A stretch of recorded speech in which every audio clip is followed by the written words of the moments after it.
13 years old, and I'm trying to get on the rap game season 4, so if you could tag Jermaine Dupree down below, or even the rap game, yeah, that'd be greatly appreciated.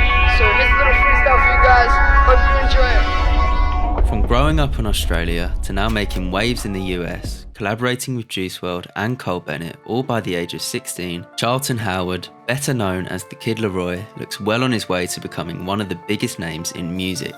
This is his story.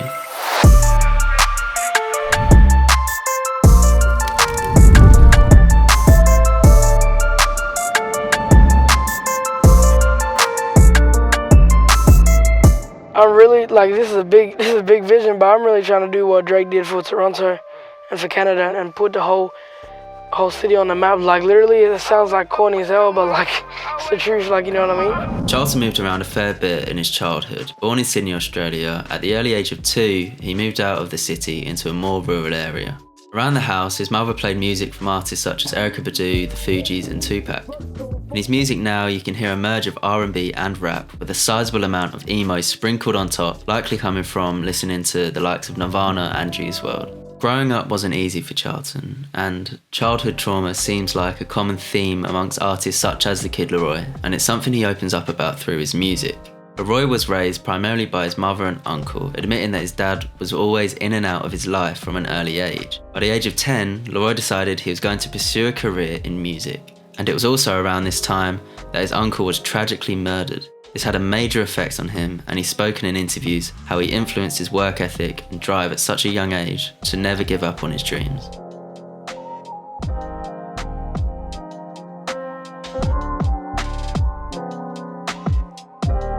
After this, Charlton, his mother and younger brother moved back to Sydney into a housing project living below the poverty line.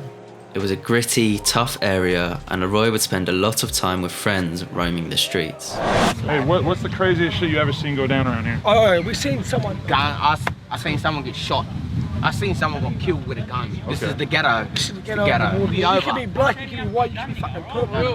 They'll run you. And when they say, the ramp, push up right now, they'll run. His mother wanted better for him, and with her help, he managed to win a scholarship to attend the Australian Performing Arts Grammar School after a successful audition. He would then spend his weekends in the studio with his friends experimenting with music, filling his notebooks with rhymes and finessing his skills as a lyricist, hoping it would provide a route out for them. Video coming soon with Tjay on Collected. Initially going by the stage name Charlton, he met his previous mentor and producer, Marcus, also known by his stage name DJ Ladykiller. They formed the duo Dream Team, and with that, Charlton changed to the stage name LAROI.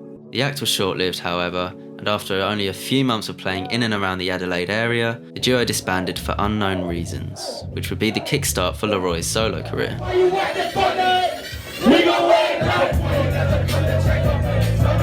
2018, a day before his 15th birthday, LAROI released his first body of work, a mixtape titled 14 with a Dream. In the same year, LAROI garnered national attention after becoming a finalist in the Triple J Unearthed competition.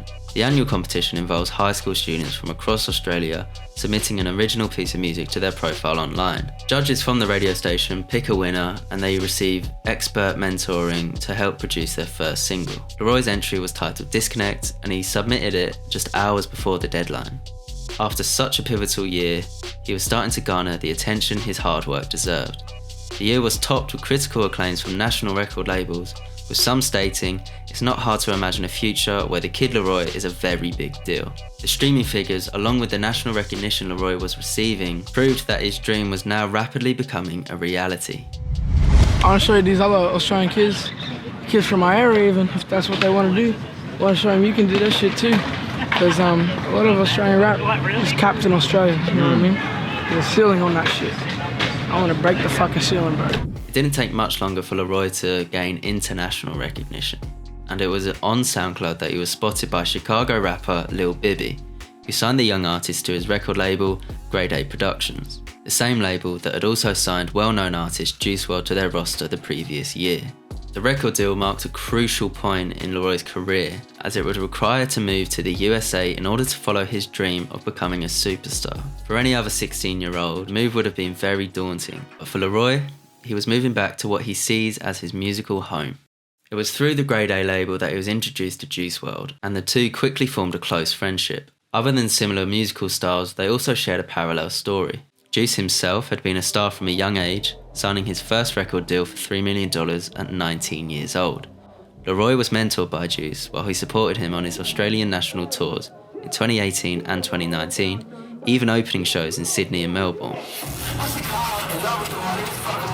Juice WRLD's girlfriend at the time, Lotti, has expressed in a recent interview about how Juice and LAROI had an instant connection, travelling and even living with the couple for 3 months before his mother and little brother could make the trip over. Year when we were in Australia. And then we went to Australia. Okay. And then when we did the tour in Australia is when we went and met up with him. And we had, a whole fucking week with you, honest to God. Yeah. We just, everything, we were like, LAROI, come on, let's go. We're going to just do this shit. Let's go. So yeah, after that, it was game over. It was family. Yeah, no, 100%. LAROI said many times that Juice WRLD discovered him, helped refine his sound, as well as supported his music, and ultimately opened many doors for him. An important door Juice WRLD opened was to his close friend, Bennet. He directed LAROI's first high-profile music video for Let Her Go, giving the artist a different level of exposure than ever before, uploading it to the Lyrical Lemonade YouTube channel, which has over 15 million subscribers, and the music video is now currently sitting on over 25 million views. From dropping the Let Her Go video, LAROI garnered enough attention to be drafted in to work with some of the most relevant artists in the industry. In the first half of 2020 alone, he worked with Tecca for the track Diva, which garnered 60 million streams within the first month of its release. So this is my truck. Let's just take my car. Bankrol Hayden for the Costa Rica remix, which is personally my favourite Kid LAROI verse. Lil Tjay on their slow, soulful track Fade Away. Yeah, I miss the way that this shit used to be. Fucking famous hoes in California, this shit new to me. And of course, featured on Juice WRLD's Hate the Other Side with Polo G, LAROI holds his own and finished the track with a passionate up-tempo verse. Hate the other side, hate the other side. Give a fuck about it, bitch, got too much money on my mind. During this run of collaborations with other artists, LAROI uploaded a TikTok of himself singing over a beat made by his friend Hunna in a studio session. I need a bad bitch. Started out as a bit of light-hearted fun, turned out to be one of his biggest songs to date. The audio snippet was picked up and used by Addison Rae herself in a video shortly after. I need a bad bitch. Addison Rae. As a result of posting to her 54 million followers, millions of fans all over the world saw the video and were demanding more of the catchy song. Being the most downloaded and used app in the world, TikTok has the potential to catapult artists into the spotlight if they get a viral hit on the platform. So when the opportunity arose, LAROI had to capitalise on the initial attention. He admitted it was an opportunity too good to miss for where his career was at the time. Only a few days later, he released the track Addison Rae, and it subsequently went on to become gold certified, peaking at number 16 in the Apple Music charts. Is there a song out that you didn't particularly like or super believe in, but everybody was telling you like, yeah, you got to put this out? I mean, Addison Rae. Yeah. But that was like everybody on the internet telling me to drop that. I just wanted to leave it as like a meme, whatever. For LAROI's 16th birthday, he received a surprise from Juice WRLD, a freestyle verse for his song Go. The song was recorded while the two close friends met up in Greece in 2019. Looking back, the feature was priceless. Only months after, Juice WRLD died as a result of an accidental overdose, an incredibly crushing moment for music artists and fans around the world. A mere 6 days after the rapper celebrated his 21st birthday, it was to be yet another person LAROI lost who he considered family. Go was the lead single to LAROI's debut commercial release, Fuck Love, and he followed it up not long after with the release of another single titled Tell Me Why. The track was released on July 17th, 2020, and it appears to be a tribute to Juice. The song acts as an open letter of sorts to LAROI's late friend. Throughout the song, he is able to convey the relationship the two artists had. I can't count all the tears I cried, so many sleepless nights. All of my idols died right in front of my eyes. It was a fitting farewell for someone who he considered a mentor and a brother. At this point, he had lost two people who he considered integral to his journey. Like, you can never be prepared to lose somebody, whether it's your friend or your family or whatever. You can never be prepared to lose somebody, no matter if you think like, no matter someone's on fucking life support and you know, like a family member, they're on life support, and you know, you're never ready, because when it comes, you're like, damn, like they're gone, like, and you feel like, damn, they're gone forever, like I'm never, like, and that shit is what can play on your mind, in the back of your head, I believe, like, damn, I'm never gonna get to physically talk to them again, or I'm never gonna get to, and that shit can definitely play in your mind, and it does to me a lot, like stuff that happened 5 to 10 years ago still plays in my mind, like, damn, I can't believe I'm never gonna get to do that again, or I'm never gonna get to see that person again. On the 24th of July 2020, LAROI released his highly anticipated debut release, Fuck Love. It marked the pinnacle of his career so far and featured artists such as Corbin and Lil Mosey. It debuted at number 8 on the US Billboard 200 chart, earning 40,000 sales in its first week.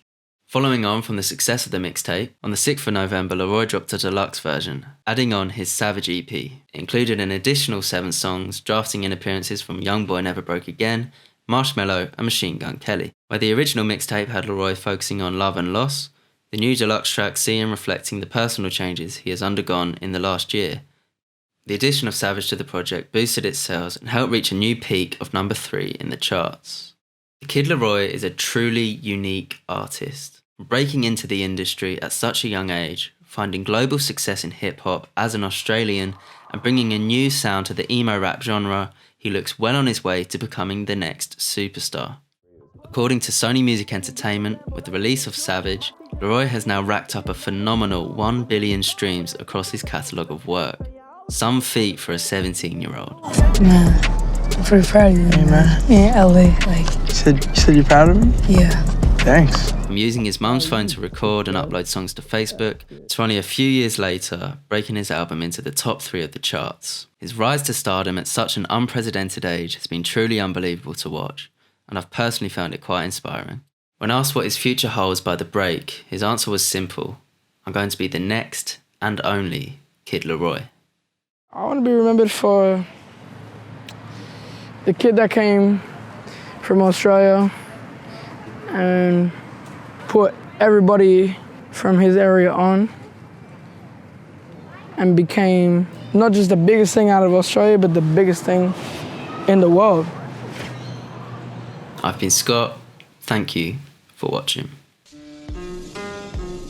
I'm a 4-door passenger, TFL savage job. I'm the late night train, show my face to the camera. Blue face cause I'm cold, listen I'm a ravager. Cleaning up the tape, G, I've been working, not a janitor. I can't see straight, outer space, I'm on planet Mars. Ice cream, look at me, mummy I wear Haagen-Dazs. Was always on stump pegs, but trust me I can handle bars. Now I'm always in the pub, so trust me I can handle large.